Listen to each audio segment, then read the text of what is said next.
On a young tree such as this set of branches coming off at this point, those are always going to be that high off the ground. They're a little over 4.5 feet off the ground. So as the tree grows, those branches do not keep growing higher and higher. They stay at this level.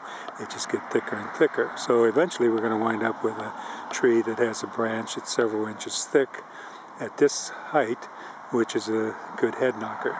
So we're going to remove this branch and this branch, so our main branching will start up at this point. That way we'll have some good clearance, some good headroom. Before you do any pruning, you should pay attention to an area of the tree where the branch is attached to the trunk. And as you can see on this branch, we have a flared out portion on the trunk that is referred to as the branch collar, and then we have the branch ridge. All of your pruning cuts should stay outside of that area, because that area contains a special type of cell that aids in the repair of the wound. So if you cut flush into the trunk and remove the branch collar, it's going to take a lot longer for the wound to repair itself, and could lead to a site for infection or disease. So the other thing you should be aware of when you make your cut, you do not want to leave any stubs.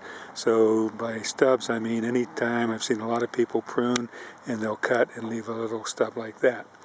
What happens in this situation is, as this part of the branch starts to decay and rot, it can carry the rot down into the trunk and core of the tree.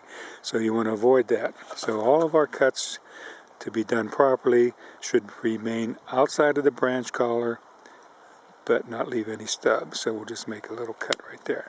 So that's our proper pruning cut. And we'll do the same thing on this side, again staying outside of the branch collar, and make our cut.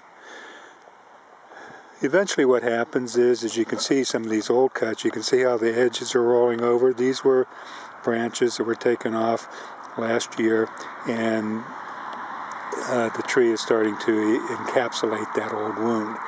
And since there wasn't any stub left, it completely covers over, so that eventually you can barely see where the branches were.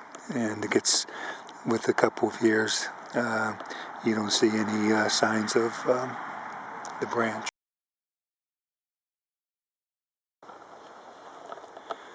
Now, there are several reasons why you prune trees. One is to cut out any diseased or broken branches.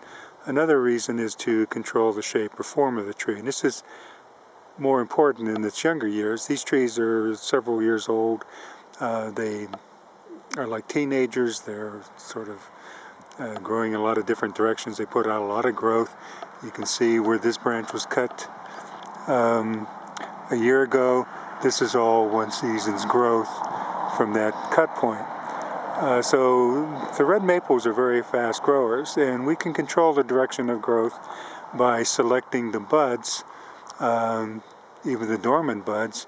They'll point to the direction of the new limb. For example, if I want the branch to come up and grow this way, I could cut essentially at this point, leaving this bud, and so as the branch develops, it comes up and then follows this bud out, and that's the new branch. Typically, you don't want the tree branches to grow sideways. You're looking to have them grow, the tree grow up and out, up and out, up and out. So if I wanted to shorten up this tree and control the direction of growth, I probably would select this bud so that the branch comes up and then follows this bud out. That's the next branch.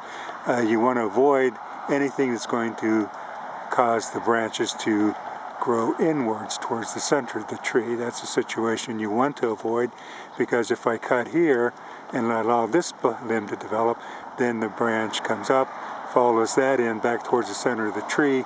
Typically in that situation, you'll start getting branches growing past or crossing over one another and starting to rub on each other, and that potentially can open up a wound for some type of a disease. So again, we look at the direction of the buds, we select which one we want. So this would be a good place to make a cut. I'd remove this bud, make a cut here, so now the branch comes up and follows that bud out. So the other rule about pruning trees is essentially, and I don't see any on this tree, anything that crosses through the center of the tree you want to remove. And so open up the center of the tree and then control the direction of growth. Usually the early pruning sets the basic shape of the tree. Once that's done, tree maintenance is pretty minimal. So the early pruning is the important factor.